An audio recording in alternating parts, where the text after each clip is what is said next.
The scariest, we need to leave now, gut feeling that you've ever experienced. Full story plus 5 updates. I recently gave birth to twin girls. I had kept this a secret from my family to surprise them. A month before I gave birth, my sister's child tragically passed away from SIDS, and my family mourned the loss of the baby. When I gave birth, my whole family visited me, except for my sister and her husband. I understood because they were still grieving. News quickly spread that I had given birth to twins. My sister visited with her in-laws. Her mother-in-law immediately said that God had sent another baby for my sister, claiming one of my twins was a reincarnation of their lost child. I firmly told them that both babies were mine. They held my twins and looked at each other, convinced that one of them was indeed their lost baby. My husband quickly took our babies and kicked them out. Later that day, my mother visited and insisted I should give one of my twins to my sister because she was mourning. I refused, told her they are mine. The next morning, we saw on our Ring camera her mother-in-law was standing in front of our door at 3 a.m. praying. It sent chills down my spine. I threatened them to leave us alone. Every day for 1 week, a dead bird that was gutted is on our porch, and a red-colored stained the sides of our home. My husband and I knew right then we have to leave. My husband called the police and said, they cannot do anything, as somebody might be just playing with us. The red stain on the wall and our door was an animal's blood. They offered to file for a restraining order once we figured who did it. My husband was eager and knew who it was after we reviewed the footage of our Ring camera. I told him not to since it's my sister's in-laws, and maybe talking to them will sort this out. I don't believe in this kind of arrangement, but I was wrong. After her mother-in-law's visit, I told my sister about her weird behavior, and it did scare us. I'm not sure if she ever said anything, but her mother-in-law kept coming back at exactly 3 a.m., praying.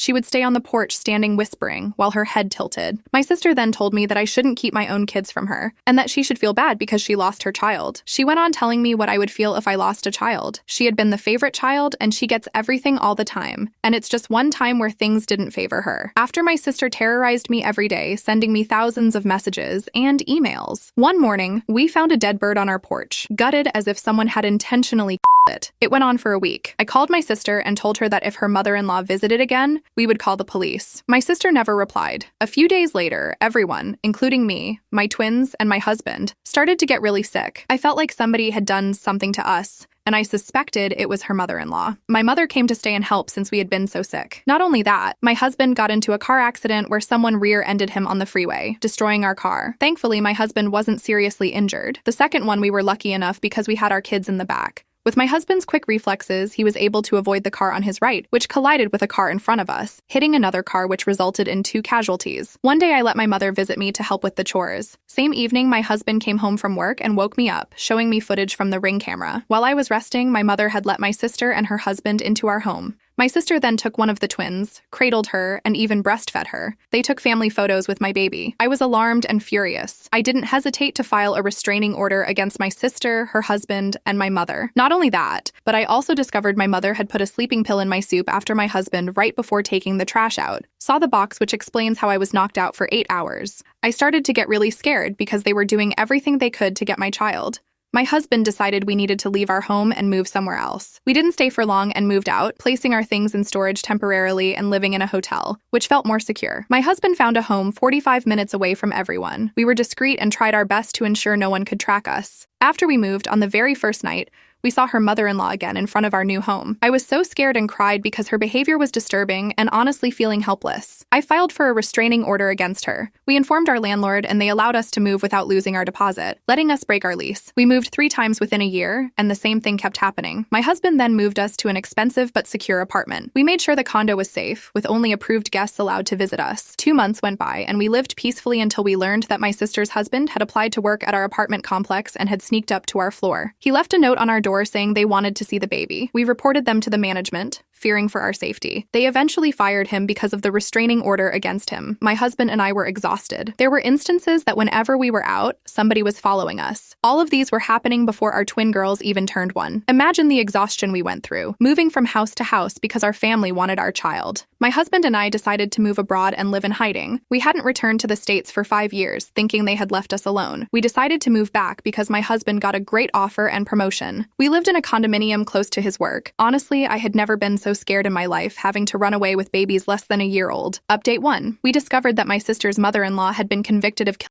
husband 10 years ago. They also saw a shocking discovery that she had a room filled with candles and pictures of people she was praying for, or I'd say putting spells or black magic. One of the photos on our wall was me and my husband. That explains our sudden sickness. and the car accidents. My husband and I have no plans to see or talk to my family ever again. I decided to leave my family behind for the sake of our daughters. Despite the fear and trauma, we've managed to rebuild our lives. Never in my life could I imagine this would happen or this to happen to anyone. The amount of sick people will do to get what they want is astounding, and for my case, it was my own family. I can't even trust my own.